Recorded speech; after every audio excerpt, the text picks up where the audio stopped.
अब इसकी जद में मजीद भी घर आ रहे हैं, क्योंकि 24 से ये आंकड़ा अब लगभग 30-32 की तरफ जा रहा है, जहां टोटल डैमेज की बात करें, क्योंकि रिस्क में 20-22 घर और भी हैं जो इसके बॉटम में हैं, 7 घर इसके टॉप पे हैं जहां पे हम देख रहे हैं कि क्रैक्स पड़े हुए हैं घरों में। तो परेशानी है, तो जाहिर सी बात है हालात किस तरह के हैं ये तमाम चीज़ें तो आप देख ही रहे हैं। हालांकि हमारी रिक्वेस्ट तो एडमिनिस्ट्रेशन से और लेफ्टिनेंट गवर्नर एडमिनिस्ट्रेशन से यही है कि कंपनसेट किया जाए, हमें ज़मीन कहीं फराहम की जाए, क्योंकि अब ना हमारे पास घर है ना हमारे पास ज़मीनें हैं, और कुछ लोगों का तो रोज़गार भी खेती बाड़ी से जुड़ा था, तो वो लोग भी बेरोज़गार हो गए हैं। तो 3 तरह की हमारी डिमांड्स रहेंगी जो टॉप पे हैं।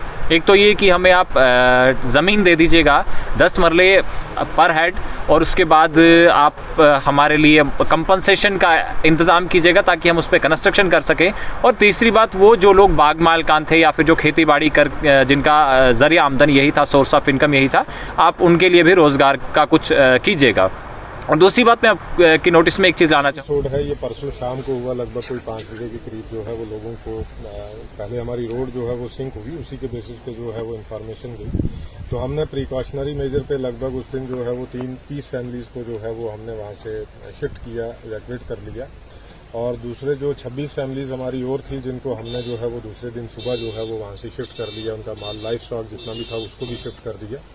तो टोटल आज की डेट में भी हमारा जो है अभी लैंड जो है वो कंटिन्यूसली सिंक कर रही है। तो उसमें टोटल अभी तक हमारी जो है जिन फैमिलीज को हमने वहां से इवैक्यूएट करके सेफ प्लेसेस पे as a precautionary measure, so that कि हमारी प्रीपेयर्डनेस जो डिजास्टर की रहती है उसके मुताबिक हमने जो है वो 100 फैमिलीज को हम जो है वो इवैक्यूएट करके, तो हमारे यहाँ पे 3-4 जो है वो हमारे रिलीफ कैंप हैं। एक तो यहीं पे पंचायत घर में है जो परनौत के अंदर है, दूसरा हमारा जो है मैत्रा के अंदर है, और एक जो है हमारा नैन बाजार के अंदर है।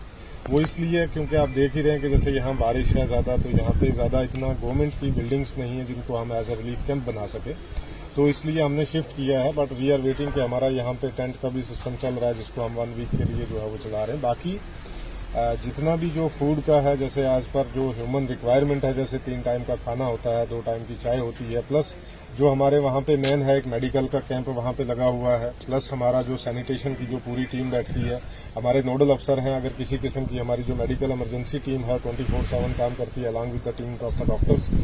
और बाकी जितना भी जो रिक्वायरमेंट्स हमारी है, जैसे अभी हमें बाकी चीज़ें हैं हम असेसमेंट कर रहे हैं। आज सुबह से हमने जो है वो यहाँ पे कैंपिंग की हुई है। आपने देखा होगा कि आप पीछे मेरे देख ही रहे हैं कि यहाँ पे जो district disaster management authority district की होती है, जिसका चेयरमैन डिप्टी कमिश्नर होता है, तो हमने यहाँ पे ऑफिस कैंप ही यहीं पे लगाया हुआ है। और ये हम तब तक ये कैंप यहाँ पे चलता रहेगा जब तक ये रिलीफ का सारा काम और पूरी असेसमेंट हमारी जो है वो पूरी नहीं हो जाती है। इस समय सबसे बड़ा चैलेंज आपके सामने क्या है? सबसे बड़ा चैलेंज इस समय ये है कि रेनफॉल जो हो रही है, सबसे बड़ा चैलेंज है। एक बार ये रुके सो दैट कि हम जो है वो बाकी असेसमेंट भी कर पाएं। लैंड सिंक हो रही है, तो क्या अभी शुरुआती जांच में क्या निकला? जियोलॉजी की टीम जो है वो आई हुई है, वर्दी डिविकम जम्मू ने जो है वो टीम को सेंड किया, तो अभी वो सैंपल्स वगैरह ले रहे हैं, तो आफ्टर उसके बाद जो है वो बताएंगे।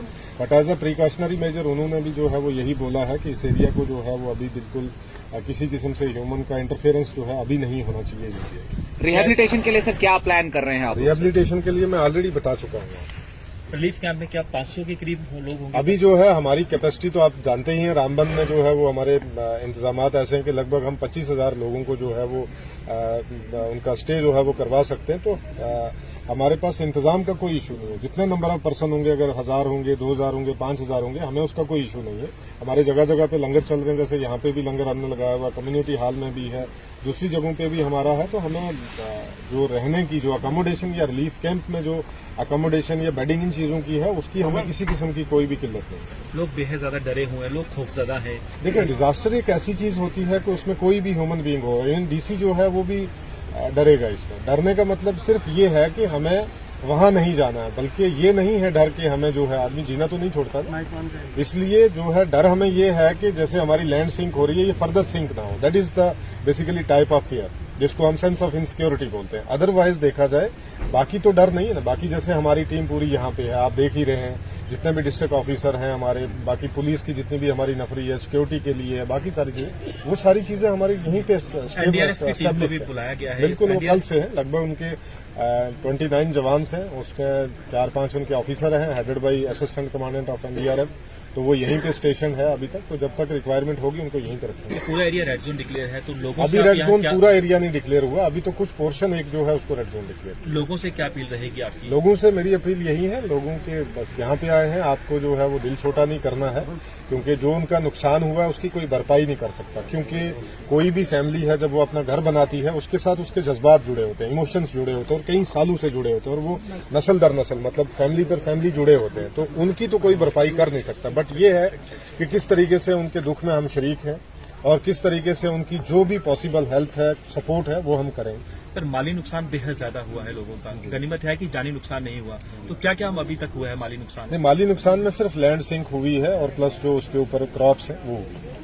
बिजली ढांचे को भी नुकसान हुआ? बिल्कुल, बिजली का तो जैसे आपने देखा, ये 2 टावर हमारे जो है 400 kV के जो है वो डैमेज हुए हैं। उसको भी जो है उनकी पावर ग्रिड के ये ट्रांसफार्मर्स है, उनकी टीम भी यहीं पे है, वो भी अपनी असेसमेंट कर रही है। रोड कनेक्टिविटी भी खत्म हो गई है? रोड कनेक्टिविटी गूल की जो है वो खत्म है अभी, लेकिन हमने उसके लिए जो डिगडोल जो रोड है उसको हमने थ्रू किया लाइट मोटर व्हीकल्स के लिए, और बाकी जो मेडिकल इमरजेंसी है उसको हमने इस तरीके से सिस्टमेटिकली ऑर्गेनाइज किया कि वो हम संगलदान से बनिहाल में जो है वो शिफ्ट कर रहे हैं थ्रू ट्रेन।